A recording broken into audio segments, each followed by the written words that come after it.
Avant de passer à la suite, je voudrais insister sur le fait que le Parlement qu'on décrit, sans parti, est un Parlement très responsable.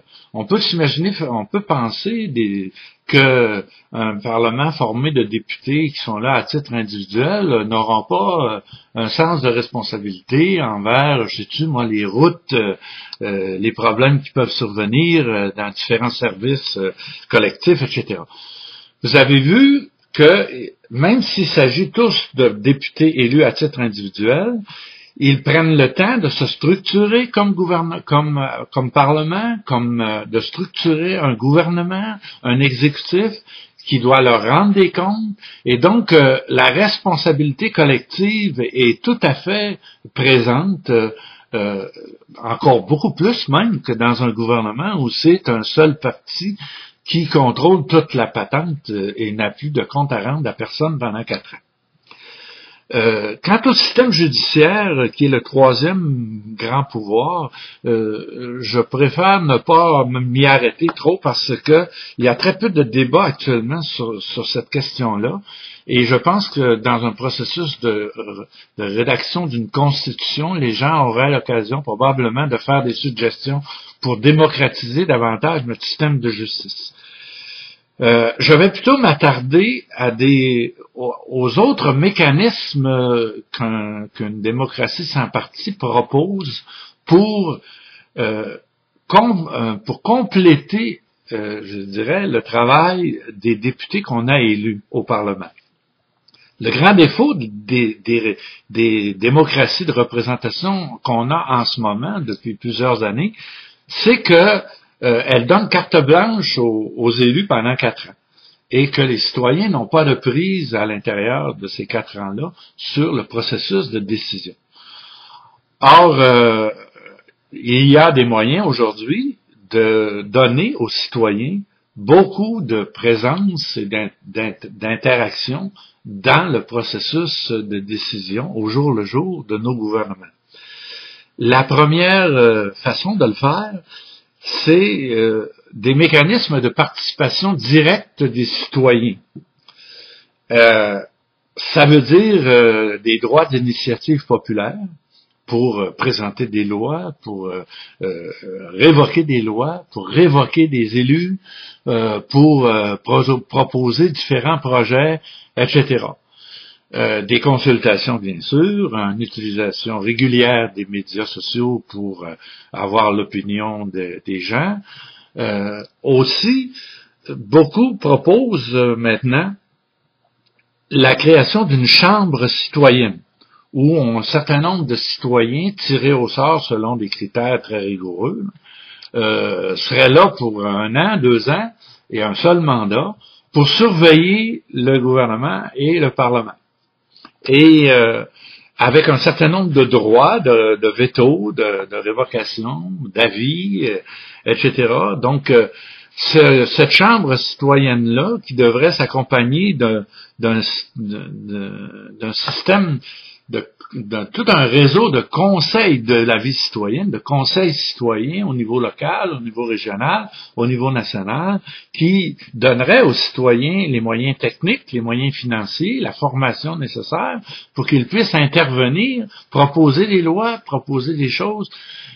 Donc, il y a là toute une filière de participation des citoyens et de la société civile qui devrait être encadrée par une chambre citoyenne et des conseils de vie citoyenne et qui enrichirait énormément la participation citoyenne dans l'activité des représentants qu'on a élus.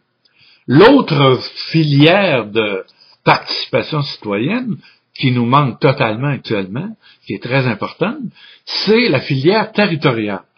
Dans la plupart des pays occidentaux, il y a une décentralisation des décisions et des budgets gouvernementaux dans des gouvernements locaux et des gouvernements régionaux.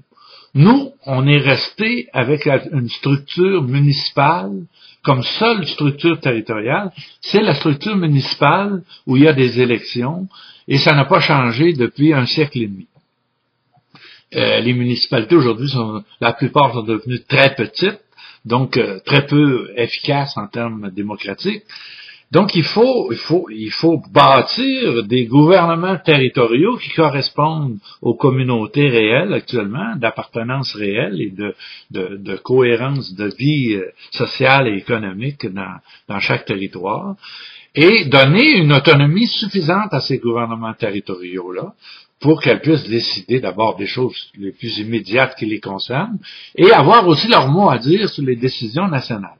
Et pour ça, ce réseau de gouvernements territoriaux devrait être chapeauté par une chambre territoriale, une sorte de Sénat des régions qui existe dans plusieurs pays déjà, où les régions sont représentées de façon paritaire, donc pas en fonction de leur population, mais en fonction, chaque région a le même nombre de représentants.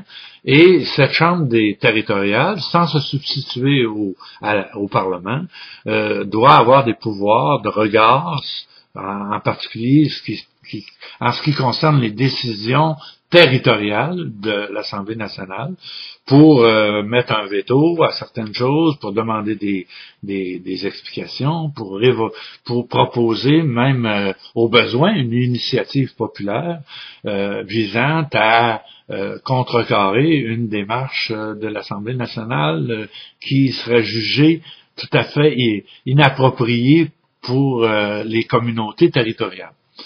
Alors, avec cet ensemble-là, on devrait parvenir à une démocratie vraiment efficace, quotidienne, et tout à fait une nouvelle culture politique. Et cette culture politique-là, cette réforme-là de la démocratie, devrait s'incarner dans une constitution qui devrait être confiée, non pas à un groupe particulier, mais à une constituante qui est je dirais l'instance suprême de la souveraineté du peuple, c'est-à-dire une constituante sans allégeance. Comment former une constituante?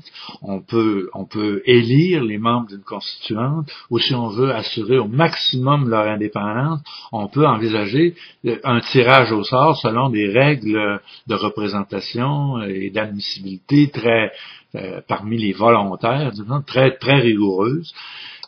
Mais de toute façon, cette constitution-là, cette réforme démocratique-là devrait passer par une constituante qui prépare avec la population une constituante, de sorte que le tout soit entièrement sous contrôle des citoyens.